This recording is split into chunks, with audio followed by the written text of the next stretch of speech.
용서와 분노라고 하는 것은 종이 한 장 차이인데, 그런데 이 용서의 무게를 짊어진다는 것만큼 무겁거나 힘들지 않은 게 없다라는 생각이 듭니다.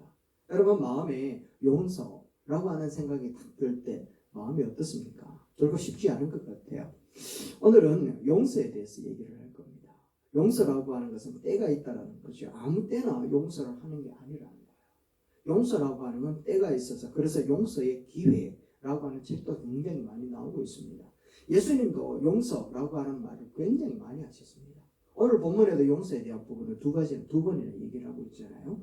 그런데 예수님이 말씀하시는 용서에는 전제가 있습니다. 전제. 그 전제가 무엇인가 하면 회개할 때.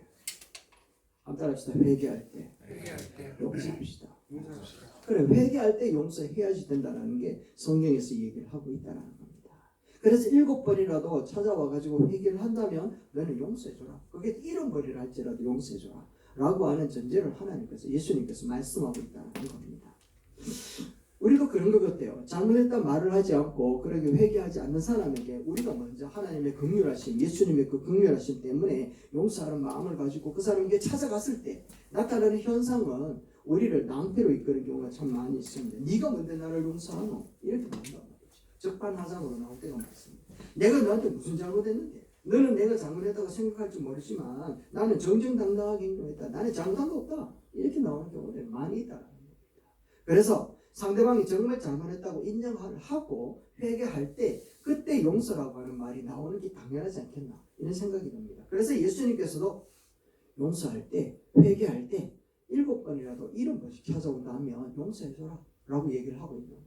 그런데 그게 용서라고 하는 부분들이 결단하고 쉬운 일이 아닌 것 같습니다. 예수님도 그렇게 하셨지 않습니까? 온 인류를 위해서 하나님께서 용서와 죄를 용서한다라는 사실을 가르쳐주기 위해 예수님이 모든 인류를 위해 십자가를 지고 달려 돌아가셨단 말이죠. 그런데 회개라고 하는 부분들을 지나지 않고는 이 용서가 효력이 없다라는 겁니다. 그래서 예수님도 회개해라.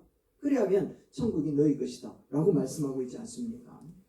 그런데 우리가 회개하는 사람에 대해서는 우리가 그렇게 그래도 어느 정도는 할 수 있다 생각을 하지만, 그렇다면 회개하지 않은 자들을 향해서 우리가 어떻게 할 거냐라는 거.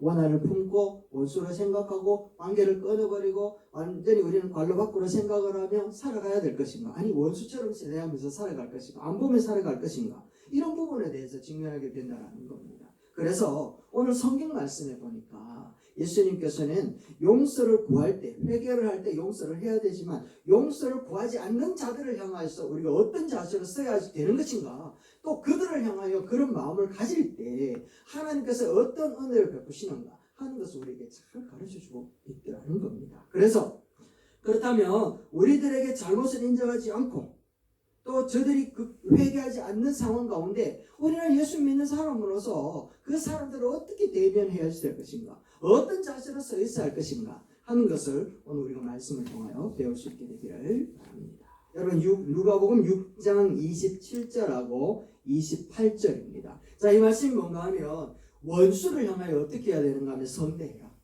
원수를 향하여 어떻게 해야 되는가 하면 기도해라. 원수를 향해서 어떻게 해야 되는가? 사랑해라 라고 얘기를 하고 있는 말씀이 회개하여 찾아오는 자들에게 용서하라 라고 하는 말보다 더 많더라는 겁니다. 그래서 예수님 앞에서 형제들 안에서 용서와 회개라고 하는 부분들이 일어날 때, 잘못했다 찾아올 때 그들을 향해서 우리가 용서하는 부분들이 당연한 부분으로 우리가 취해야 되는 순종의 말씀이라면, 원수와 같은 그런 자들을 향하여 가지는 우리들의 마음 자신은 어때야 될 것인가? 그것이 바로 기도와 선대와 사랑해라 라고 얘기를 하고 있습니다. 자, 이와 같이 기도와 선대와 사랑하는 것을 한마디로 얘기를 하면 용서라고 얘기를 하는 거예요. 자, 성경에 그것을 어떻게 설명하고 있는지 같이 보도록 합시다. 첫 번째는요, 같이 읽어봅니다. 시작. 용서하는 사람은 자신이 살게 됩니다. 아멘. 용서하는 사람은 자신이 살게 되어진다라는 거예요. 그래서 용서라고 하는 것은 내가 짊어진 고통과 괴로운 것을 이겨야 될 만큼 힘들고 어려운 것이 사실이라는 겁니다. 그만큼 어려운 게 용서라고 얘기를 하는 것이죠. 그러나 용서하지 않으면 그 괴로움과 그 힘든 것이 나를 삼켜버려요. 나를 삼키는 그런 일들이 일어난다. 심지어는 나를 복수심으로 마음을 확 들끓게 만들다가 그 화가 나를 삼켜버린다. 이런 일들이 일어나더라는 겁니다. 그 대표적인 사람이 누군가 하면 아히도벨이라고 하는 사람입니다. 여러분, 아히도벨이라고 하는 사람이 누군가 하면 다윗의 친구거든요. 굉장히 절친이었어요. 절친. 어릴 때부터 동네에서 형님 아우로 이렇게 살았단 말이죠. 도망 다닐 때는 같이 도망 다니고 또 어려운 일을 해결할 때는 같이 어려운 일을 해결하고 왕이 될 때까지 옆에서 굉장히 잘 도와주고 서로 굉장히 좋아하는 그런 관계였습니다. 이런저런 일을 하다가 다윗이 왕이 되었습니다. 아히도벨은 굉장히 좋았어요. 자기가 좋아했던 동생이 왕이 되었으니까 너무너무 기뻤단 말이죠. 그리고 다윗이 하는 모든 일에 정말 지혜롭게 잘 방법과 모사를 일을 해가지고 잘 일이 되도록 만들었던 사람이었습니다. 그런데 다윗이 승승장구하던 어느 날 사건을 저집니다. 그 사건이 무엇인가 하면 밧세바 사건입니다. 밧세바. 우리아의 아내 밧세바. 여기 이 밧세바가 누구냐, 이게 문제라는 겁니다. 이 밧세바가 누구냐 하면 다윗의 절친이었던 이 아히도벨의 손녀딸이었습니다. 손녀딸. 눈에 넣어도 안 아픈 딸, 손녀예요. 손녀. 이 손녀를 다윗이 겁탈해버린 거예요. 그러니까 이 아히도벨이 입장에서 때는 속에 열불이 터지고 이 배신감, 이 억울함, 이 답답함, 이걸 어떻게 해결할 수 있는 방법이 없는 거예요. 속에 부글부글 끓어오르는 거예요.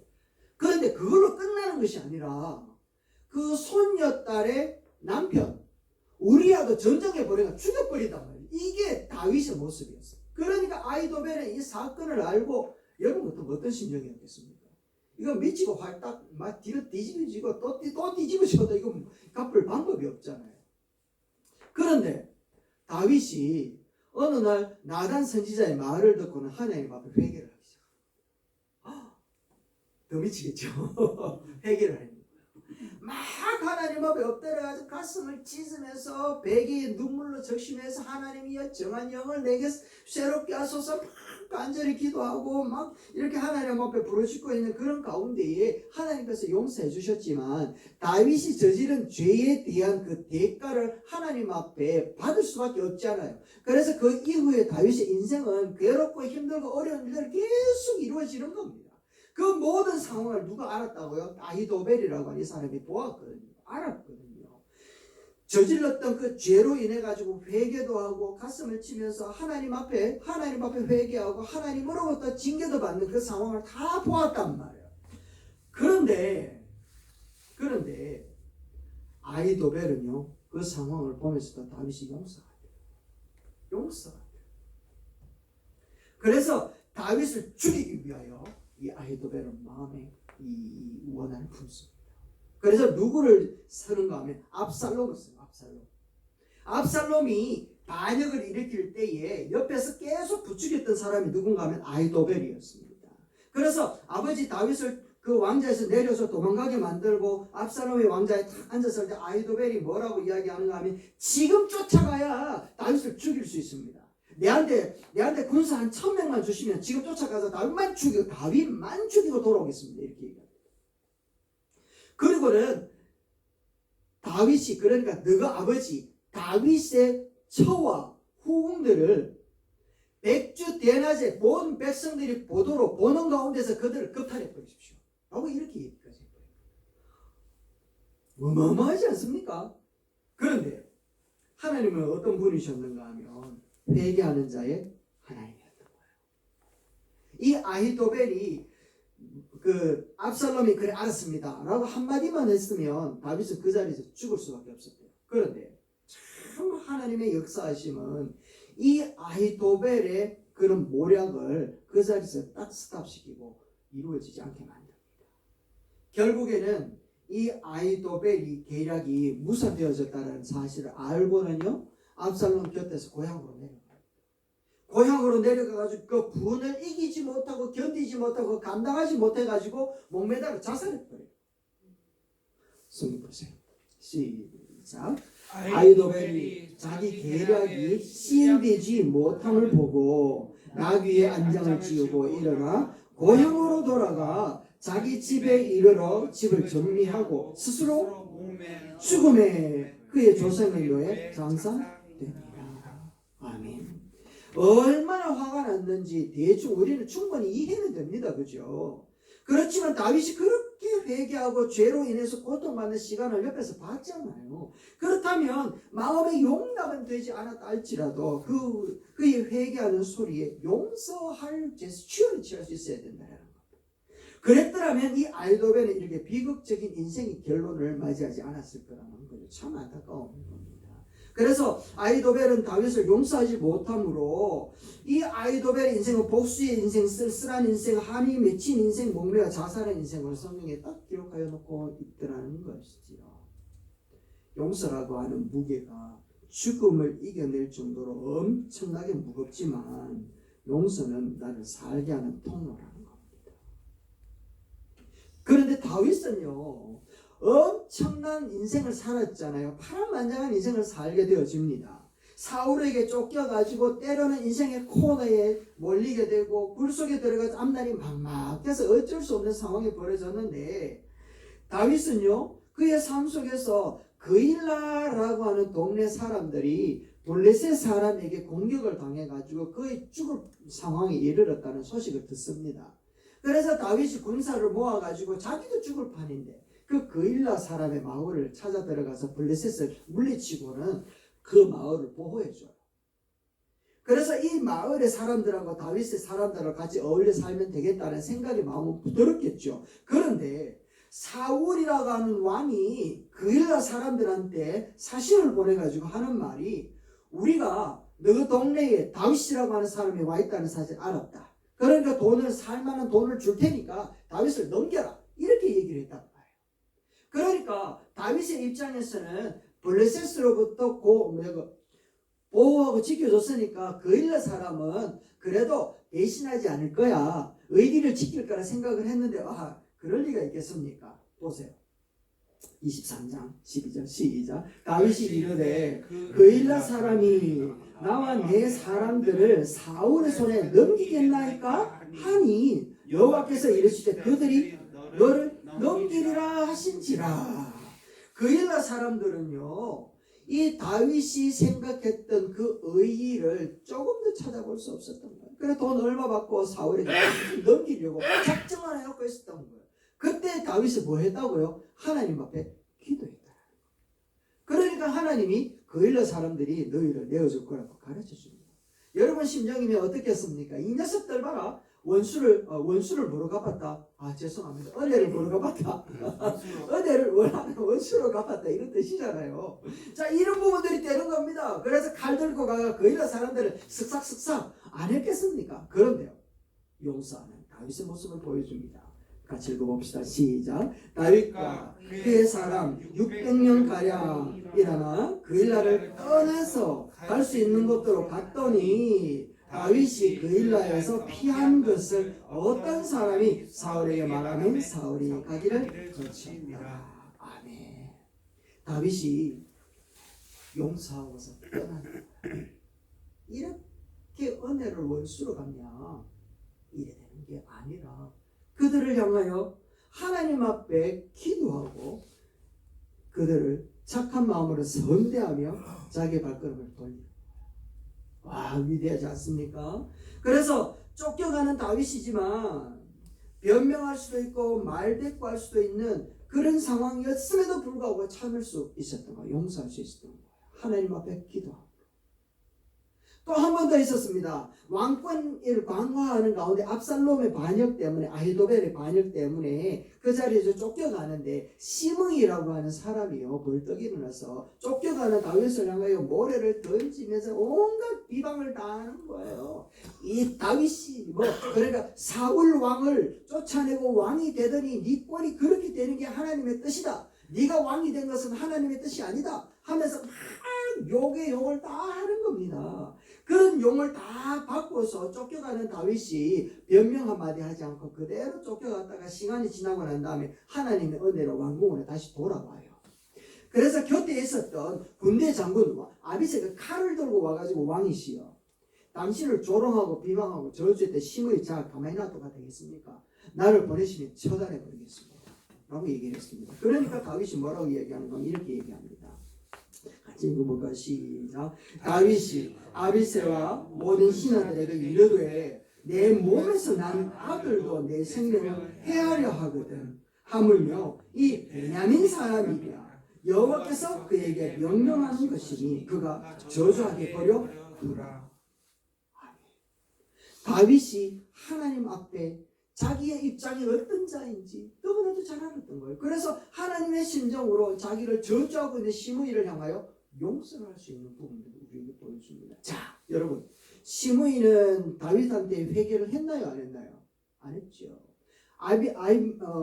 그리고 또 그일라 지방의 사람들은 다윗한테 잘못했습니다. 회개를 했나요, 안 했나요? 그래요. 회개하지 않고 잘못을 인정하지 않았다 할지라도 하나님의 사람은 어떠한다고요? 기도하고 선대하며 사랑으로 용서를 베풀더라. 그래 했을 때 그에게 나타난 은혜는요, 하나님이 탄탄대로를 끄기껏 만들어 주더라는 겁니다. 그래서 용서는 하나님의 크신 은혜를 깊이 깨달을 때 그 무게를 감당할 수 있는 것이지 내 힘으로 용서의 무게를 감당할 수 있다 없다 못한다. 그래서 그 은혜를 찾아야 우리가 사랑하고 선대할 수 있는 것임을 우리에게 보여줍니다. 자, 이제 두 번째, 용서라고 하는 것이 우리에게 찾아오는 은혜가 어떤 것인지 보여줍니다. 두 번째는요, 용서하는 사람은 시작. 용서하는 사람은 공동체의 평강을 가져다 줍니다. 아멘. 우리 성지교회의 평강을 갖고 오기 위해서는 여러분 각자가 용서의 마음을 품어야 될 줄 믿습니다. 아멘. 왜냐하면 그 내용이 야곱의 가족에게 있기 때문에 그래요. 야곱이 이제 외삼촌 집에서 부자가 되어서 나오더니 세겜이라고 하는 동네에 정착을 하게 됩니다. 그곳에 정착을 하면서 생활을 하는데 야곱의 아들은 몇 명일까요? 11명 정도 됩니다. 11명. 그리고 그 아들이 버글버글 거리는 집안 여러분 한번 상상을 해보십시오. 상상을 한번 해보십시오. 우리 집에 아들 3명이 있고 딸이 하나 있는데 그 집안은 날마다 딸이 죽어납니다.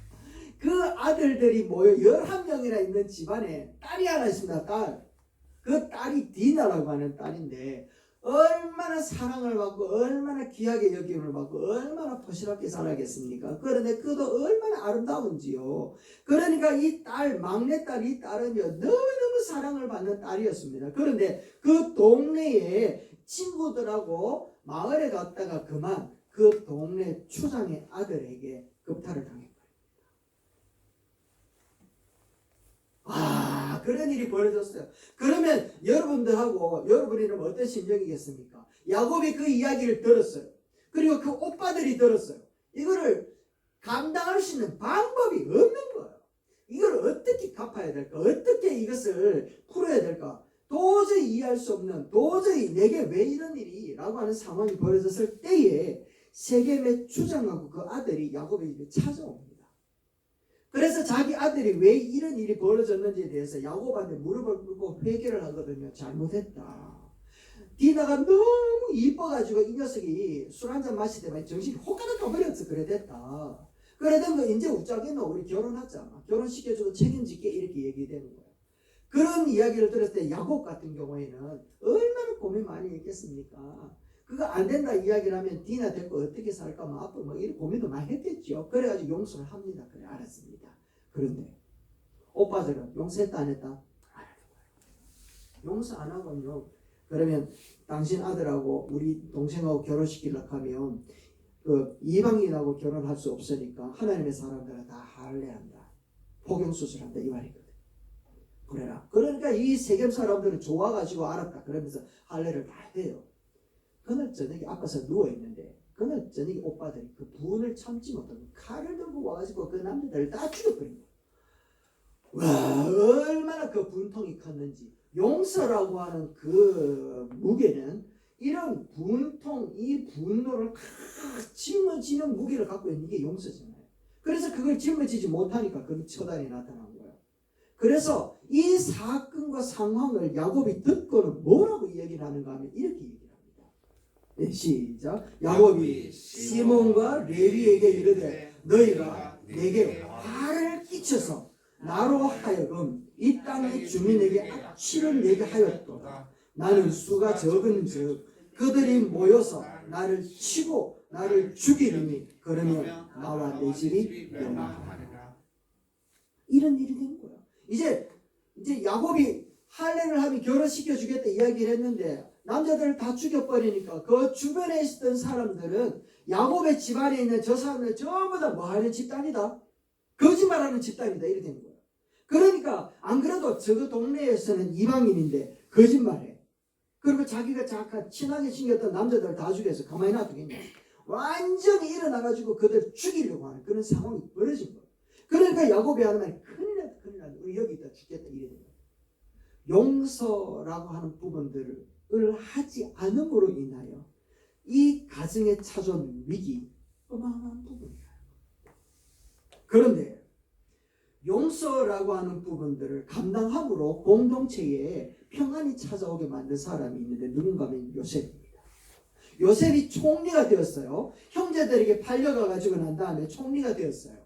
총리가 되었다는 소식을 듣고서 제일 무서워했던 사람이 누구일까요, 여러분? 그렇죠. 요셉이 팔았던 형제들보다 더 무서웠던 사람이 있어요. 누구냐면 요셉을 강간범이라고 거짓말해가지고 감옥에 집어넣었던 보디발의 아내. 미치고 환장하지 않겠습니까? 그런데 요셉이 정당했다라는 사실을 알면서도 요셉을 어쩔 수 없이 감옥에 보내야만 했더니 보디발은 더 미치는 거지. 애굽 왕의 시위 장관이었잖아요. 그러니까 요셉이 총리가 되었다는 사실 앞에 두 사람은요 사지가 덜덜덜덜 떨릴 수밖에 없다. 어마어마하게 두려웠을 거라는 겁니다. 그런데 요셉은요 그 총리의 자리에 올랐어 가지고 이 보디발의 아내와 이 보디발을 처리했다라는 말이 한 구절도 없습니다. 어떻게 처리가 되었을는지 대충 생각을 하고 짐작을 해보니까 형제들이 그에게 찾아왔을 때 용서했던 말을 들어보니까 아, 두 사람도 용서했겠구나 라는 생각이 듭니다. 하나님이 지금 우리 민족을 구원하기 위하여 형님들을 통하여 나를 이 땅에 팔았던 겁니다. 그래서 형님들 두려워하지 마세요. 하나님의 계획이었고 하나님께 영광 돌립니다 라고 요셉이 이야기한 것을 보니까 보디발과 그의 아내를 용서했겠구나 라는 생각이 듭니다.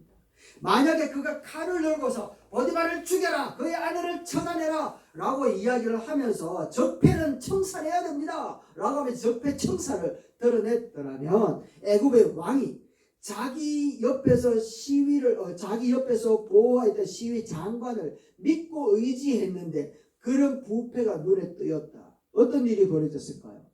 그 왕궁에는 피비린내 나는 사건이 벌어졌을 겁니다. 그런데 요셉 한 사람의 용서가 그 왕궁의 평강을 찾아왔고 요셉 한 사람의 용서가 그의 야곱의 가정의 평안이 찾아왔다는 겁니다. 여러분 용서는요 공동체에 평강을 주는 거라는 겁니다. 우리가 회개하노라 용서하노라 라고 찾아오는 사람도 용서를 해야 되는 게 우리의 순종의 모습이라면 그러하지 않는 자들에게는 우리가 더욱더 기도함으로 그들을 사랑으로 품으며 선대해야 되는 그런 위치에 있는 자들인 줄로 믿습니다. 아멘. 물론 죽음만큼 힘든 무게를 가진 게 용서이지만 그 용서를 우리가 감당할 때 거기에 찾아오는 은혜는 그 무게보다 더 크고 넓은 은혜가 우리 가운데 찾아오는 줄로 믿습니다. 아멘. 마지막으로 그러면 이렇게 우리가 용서를 하기 위해서는 우리는 어떻게 해야 될 것인가 라는 거예요. 말씀 한 구절 봅시다. 마태복음 18장 35절 시작. 너희가 각각 마음으로 형제를 용서하지 아니하면 나의 하늘 아버지께서도 너희에게 이와 같이 하시리라. 아멘. 이 말은 무슨 말인가 하면 1만 달란트 빚진 사람을 그 임금이 용서를 해주거든요. 너무너무 기뻐가지고 용서를 받았다라는 마음을 가지고 내려오는데 자기한테 빚진 1데나리온 빚진 친구를 만났어요. 친구거든, 친구. 그 친구를 잡아가지고 멱살을 잡으면서 네가 나한테 돈을 안 갚아 쪽 패고 감옥에 집어넣었다는 거예요. 그런데 이 상황을 옆에 있던 친구가 보고 왕한테 보고를 했거든요. 이 보고를 마음으로 들었던 왕이 그 사람을 데리고 와가 하는 말이야. 나는 네가 감당할 수 없는 그 무게의 짐을 용서해 줬는데 너는 옆에 있는 친구가 하는 그 조그마한 것도 용서 못하겠나? 여봐라!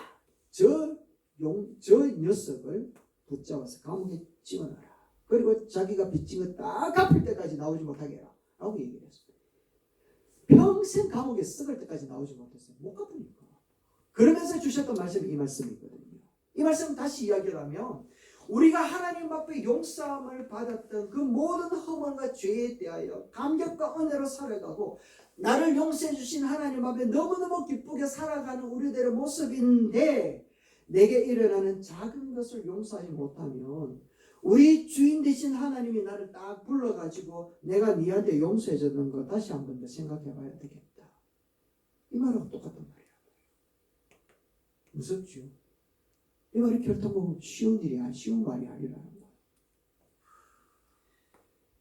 주님은 오늘도 이야기를 합니다. 내가 너희를 용서한 것처럼 너희도 그렇게 용서해라 라고 얘기를 합니다. 그래서 오늘 우리들은요 용서의 마음을 품고 살아가는 자리에 서 있다. 용서라고 하는 일을 행할 때 우리 주변에는요 용서하는 나를 바라보고 있는 누군가가 있다는 겁니다. 있습니까 여러분? 내가 용서할 때 누군가가 바라보는 그 사람이 있어요. 그 사람이 누군가 하면 사울이었어요.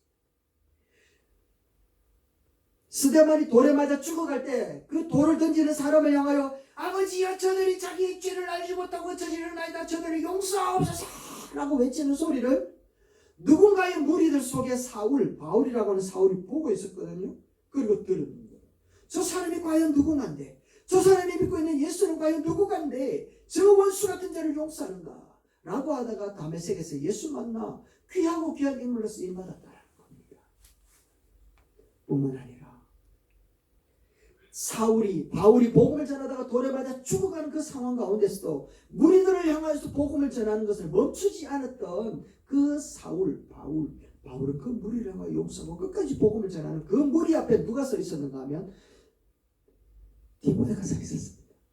디모데가 그 말을 듣고서 이야 예수가 누구냐? 복음이 뭐냐? 라고 하는 얘기를 듣고 결국 예수님을 영접하고 복음의 일선에서 바울과 함께 큰 일을 감당한 사람이 되었다.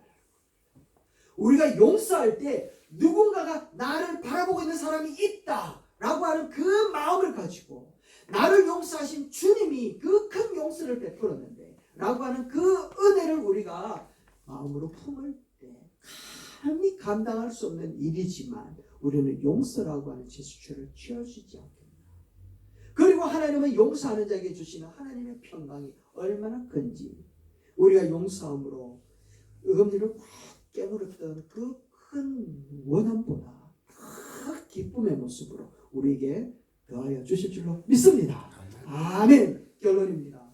우리는 용서라고 하는 것을 감히 감당하기에는 너무나 무거운 무게를 갖고 있습니다. 그러나 그럴 때일수록 우리는 기도하면서 그럴 때일수록 사랑을 품으면서 그럴 때일수록 선대를 하면서 우리는 주님 앞에 한 걸음씩 한 걸음 순종해 나아가는 것이 오늘 우리 믿는 자들의 눈물 어린 믿음의 걸음이라는 것을 잘 알고 있습니다. 그랬을 때 분노에서 나를 구원하는 능력도 용서에서 나타나고 또 공동체의 평강이 찾아오기도 할 뿐만 아니라 용서를 통하여 하나님이 내게 허락하여 주신 그 은혜가 크고 그 큰 은혜를 하나님께 보답할 수 있는 통로로 쓰임받게 된다는 겁니다.